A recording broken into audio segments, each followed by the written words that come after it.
सियासी तूफान के बाद हैकर्स ने शरारतें भी शुरू कर दी हैं। हैकर्स ने पाकिस्तान रेलवे की आउट सर्विस थल एक्सप्रेस का टिकटिंग सिस्टम भी हैक कर लिया है। मुसाफिरों को जारी टिकट्स पर गैर इखलाकी सर्विस मुहैया समेत नाजेबा अल्फाज प्रिंट हो गए।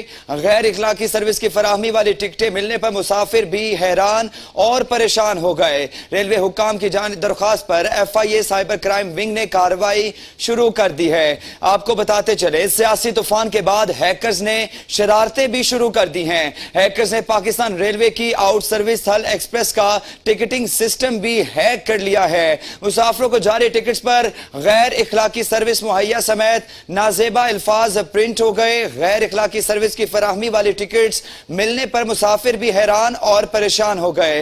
रेलवे हुक्काम की दरख्वास्त पर FIA साइबर क्राइम विंग ने कार्रवाई शुरू कर दी है। आपको बताते चले, सियासी तूफान के बाद हैकर्स ने शरारतें भी शुरू कर दी हैं। हैकर्स ने पाकिस्तान रेलवे की आउट सर्विस थल एक्सप्रेस का टिकटिंग सिस्टम भी हैक कर लिया है। मुसाफिरों को जारी टिकट्स पर गैर इखलाकी सर्विस मुहैया समेत नाजेबा अल्फाज प्रिंट हो गए।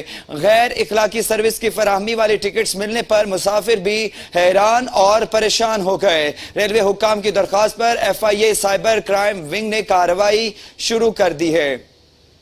आपको बताते चले, सियासी तूफान के बाद हैकर्स ने शरारतें भी शुरू कर दी हैं। हैकर्स ने पाकिस्तान रेलवे की आउट सर्विस थल एक्सप्रेस का टिकटिंग सिस्टम भी हैक कर लिया है।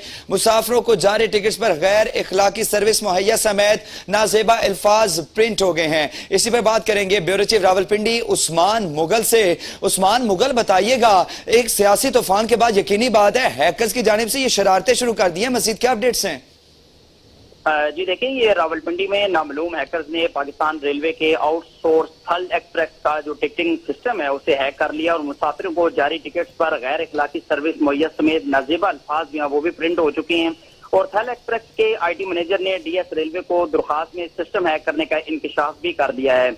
दूसरी जानिब थल एक्सप्रेस को आउटसोर्स करने का अमल जो है वो 22 अप्रैल को मुकम्मल किया गया था और कवायद और ज़ाबित पूरे करने के बाद थल एक्सप्रेस को इमरान इंटरप्राइजेस के हवाले किया गया था। और सितंबर 30 को निजी कंपनी ने जब टिकट जारी किए तो उस पर नाजेबा अल्फाज जो है वो प्रिंट थे और टिकटिंग सिस्टम हैक होने पर इमरान इंटरप्राइजेस के IT मैनेजर की दरख्वास्त पर नामालूम अफराद के खिलाफ मुकदमा जो है वो दर्ज कर लिया है। और मुकदमा रेलवे रावलपिंडी की जानिब से जो है वो दर्ज करवाया गया और दर्ज मुकदमे में ये भी बताया गया है कि ये साइबर क्राइम का मामला है और इसको जो है वो FIA को भिजवाने पर जो है वो गौर शुरू कर दिया। और DS रेलवे रावलपिंडी जो है रियाज वसाल, उन्होंने भी इस बात की तस्दीक कर दी है कि मुकदमा दर्ज कर लिया गया है, लेकिन इब्तदाई तहकीकात जो है वो साइबर क्राइम के हवाले करने का जो फैसला है वो भी किया गया है। जबकि निजी रेलवे सर्विस कंपनी ने FIA में शिकायत जो है वो उसका इंदराज भी कर लिया है और FIA ने साइबर क्राइम विंग जो है उसने इस मामले का नोटिस लेकर कार्रवाई का आगाज भी कर दिया है। जी उस्मान।